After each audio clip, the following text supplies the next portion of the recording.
Hello friends, welcome to SSD Educational Classes and I'm your friend Kashish Mehra. Today's our topic is performer of trading account. तो आज हम पढ़ेंगे कि trading account का pro forma क्या रहता है और किस तरीके से हम ट्रेडिंग अकाउंट में सॉल्व करते हैं। लेकिन उससे पहले हमें मीनिंग पढ़ना है ट्रेडिंग अकाउंट का। Trading account is a nominal account. जैसे कि आप जानते हैं अकाउंटिंग के 3 गोल्डन रूल्स, जहाँ पर ट्रेडिंग अकाउंट में नॉमिनल अकाउंट का रूल चलता है।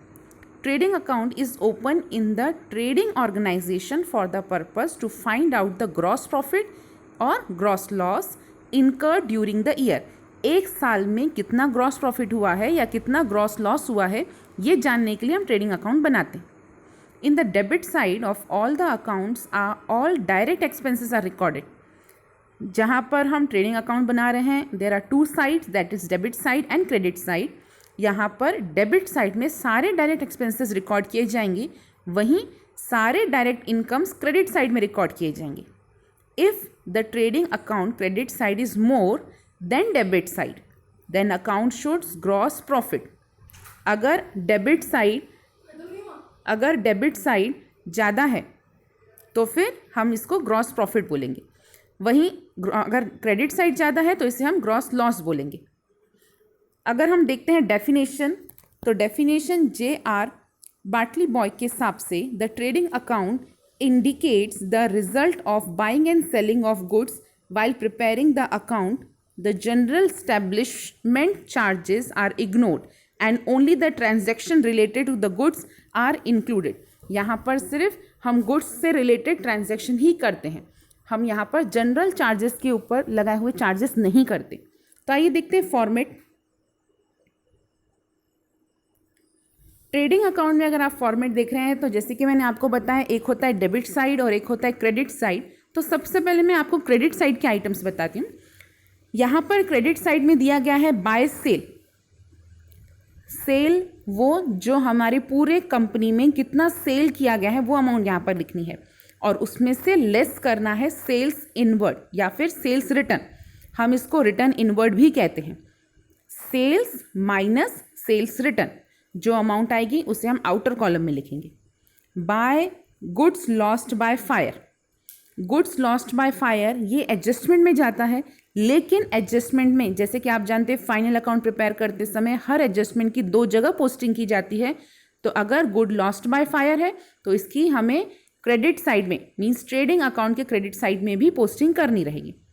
तो यहाँ पर good lost by fire, good lost by theft, goods distributed as sample, goods lost in accident, goods withdrawn by partner, ये सब डबल एंट्रीज हैं क्योंकि ये सब एडजस्टमेंट की एंट्रीज की जा रही हैं. इसलिए इसकी एक पोस्टिंग ट्रेडिंग अकाउंट के क्रेडिट साइड में भी की जाएगी. अगर बाय क्लोजिंग स्टॉक होता है तो क्लोजिंग स्टॉक हमेशा 2 साइड लिखा जाता है, एक ट्रेडिंग अकाउंट में और एक बैलेंस शीट में. नेक्स्ट साइड है डेबिट साइड, दैट इज सबसे पहले हम लिखेंगे to opening stock.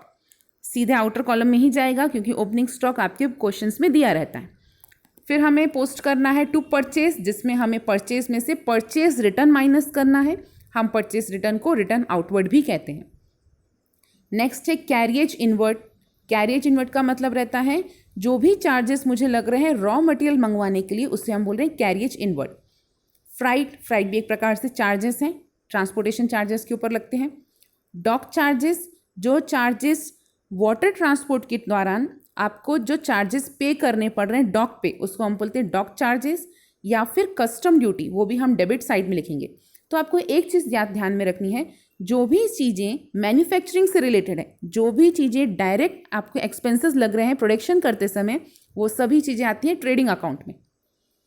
Wages, productive manufacturing wages, it means wages का मतलब होता है वो सब मनी जो हम एम्प्लॉयज़ को दे रहे हैं, वर्कर्स को दे रहे हैं. एम्प्लॉयज़ को हम देते हैं सैलरी और वर्कर्स को देते हैं हम wages.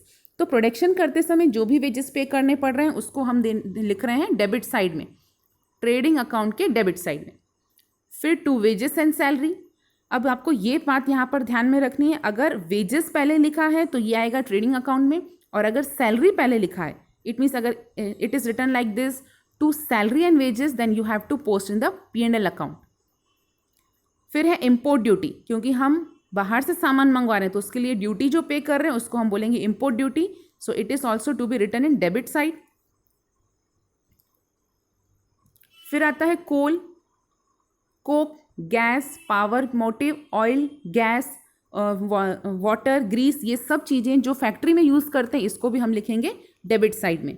Royalty on purchase and production, ये भी हमारे लिए एक्सपेंसेस है क्योंकि हमें ये पे करना पड़ रहा है प्रोडक्शन के समय या कोई भी एसेट को परचेस करते समय।